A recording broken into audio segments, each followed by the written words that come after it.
Hi, welcome to Have a Guitar. I hope you're doing really great. Today it's time for another Kemper rig showcase, and the focus of today's video is a profile pack from Pete's Profiles. It's the Wizard.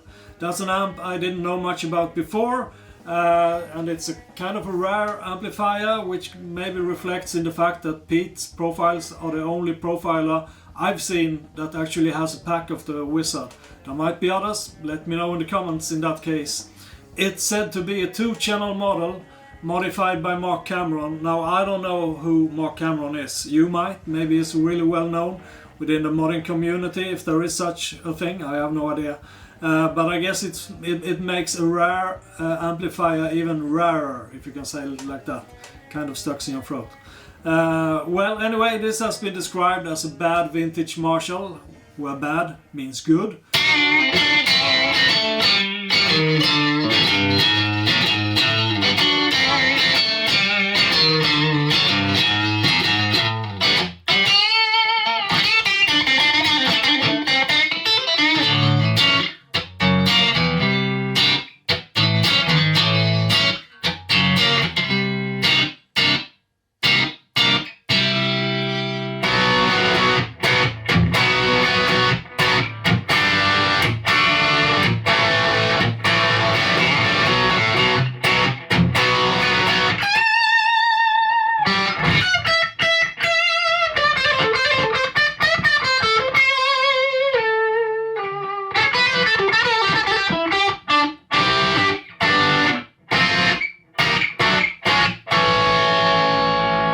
So you could say this amplifier is not a gain monster, it's a gain. You get some gain, of course you get some gain.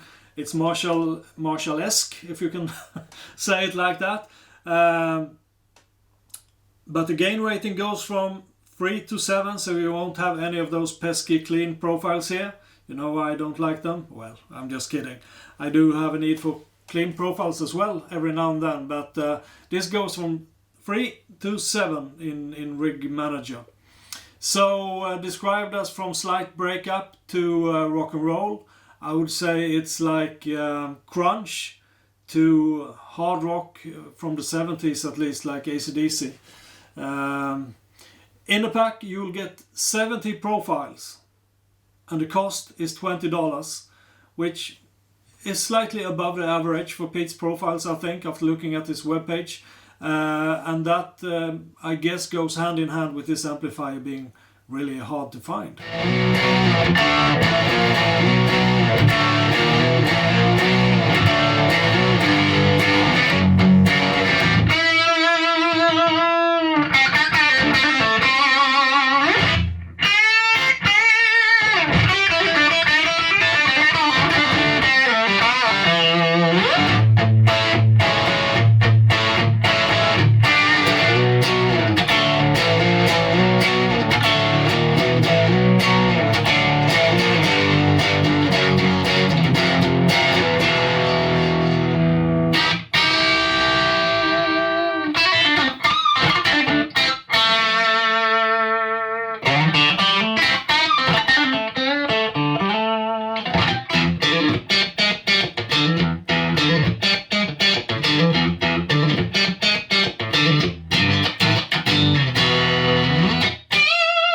Just to mention, there has been a couple of pedals used in a couple of the profiles included in this pack. So most of them are without any pedals, but the pedals that has been used is the Voodoo Labs Giggity.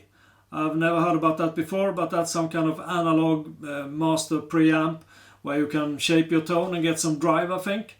And also a TS9 Tube Screamer. You should know what that is, otherwise go to Google and search for it. It's a very well-known stomp box, sorry. And it's the vintage TS9, not any reissues.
For these profiles, Pete has been using a 1972 Marshall for most of the profiles. That's the main cab used for doing these profiles.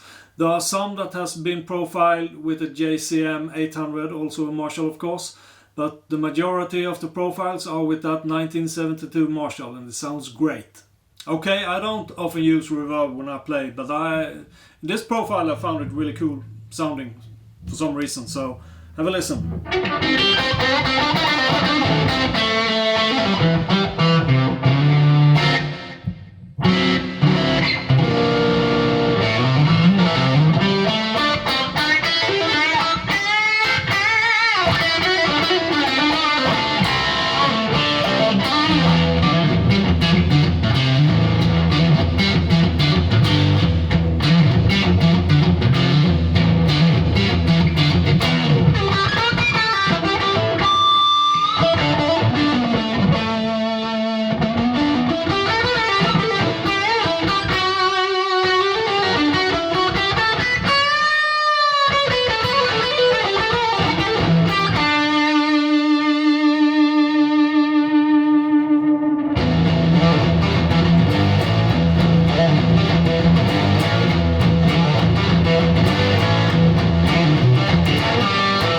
The Wizard amplifier has been profiled with a bunch of different microphones.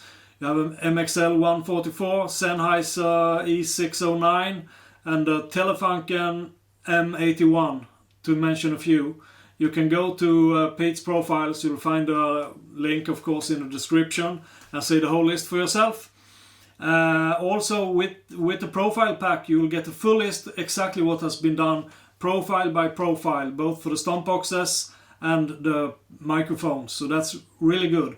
Alright, so out of all those gain rating 7 profiles, I've plucked out 2, one for the ESP and one for the Strat, that I really like. The first one is really fat, kind of fuzzy tone that I chose for the ESP. I really dig this one. It's a bit rough, but that's rock and roll to me.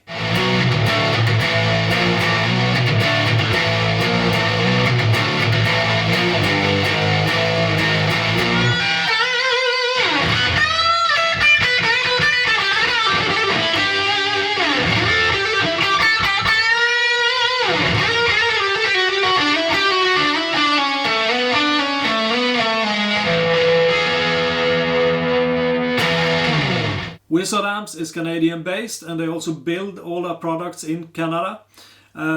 They seem to be using all high quality components and materials, and I guess that is reflected in the price. So if you want to buy a Wizard amp, the real deal, you will need to pay around $4,000. I'm sure it's worth it if you want what I presume is close to a hand-built or maybe totally hand-built amplifier. There are quite a lot of famous guitar players and producers who are using the Wizard amps. Amongst them you have Angus Young, who is more known for using Marshall of course. You have Wolf Hoffman from Accept. Jimmy Page has been using Wizard amps, and Bob Rock, the somewhat eccentric producer. So anyway, you will find in the description a link to Wizard amplifiers of course. Go there, read about them and see the full list of artists that use Wizard amps. Okay, so for the Strat I chose another profile of course, but with the same gain rating. So this is, to me at least, it's a really cool sound for the Strat. Sounds like this.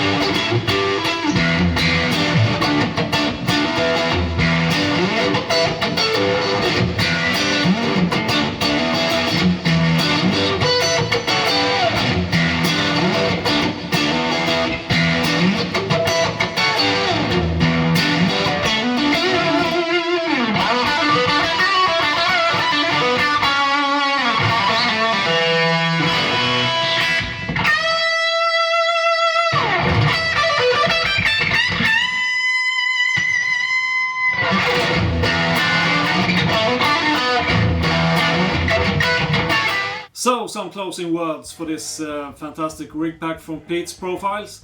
I really dig it. I love the tones. I've just shown you a few of all those 70 profiles. But you have some with a great bite, some with great sustain or just a great tone. And a very, very flexible and varied bunch of profiles. I would say you have you don't have totally clean, but you have those that are stripped from effects, that are clean in that sense. Dry, maybe I should say rather.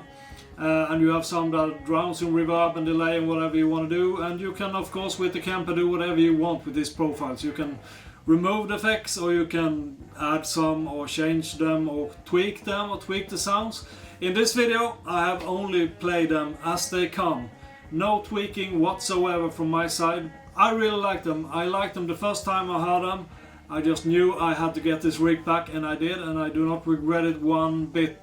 $20, 70 profiles, that's really nothing. And it's totally worth it if you like this kind of tones or profiles, the sounds that I've been playing around with, of course. That's up to you. Maybe you just like really fat metal amplifiers. Then you have to wait until someone profiles the Wizards metal version, because they have one of those. Or you could get another metal amplifier. Do whatever you want. So never mind, I'm just babbling away now. That's it. I like this pack very much. I hope you liked what you heard, despite my sorry attempts to play. I'm having fun. That's all that matters for me. Okay, so that's the end of today's video, today's showcase. I hope you liked it. If you do, please subscribe. Please. Or you can also follow me on Facebook or Twitter. I have accounts there, Fret Not Have Guitar. Is there any social media missing? I know someone suggested Instagram, but I'm not sure. Instagram is just stills, but maybe of course I could put up these YouTube's thumbnails on Instagram whenever I have a new video out. I don't know, maybe I will go Instagram as well. And there are lots of other stuff as well. Let me know if you're missing me on some social media, please. Okay, so I hope you liked the video. You're the best ever viewers, of course, as long as you're following me. Right, so that's it for me. No more shattering. I can't even speak anymore. I've been playing guitar so long, so I'm just too tired to speak. Somewhat. Never mind. That's it for me. Thanks so much for watching. You're the best, and stay well, play hard. Until the next video, take care, bye.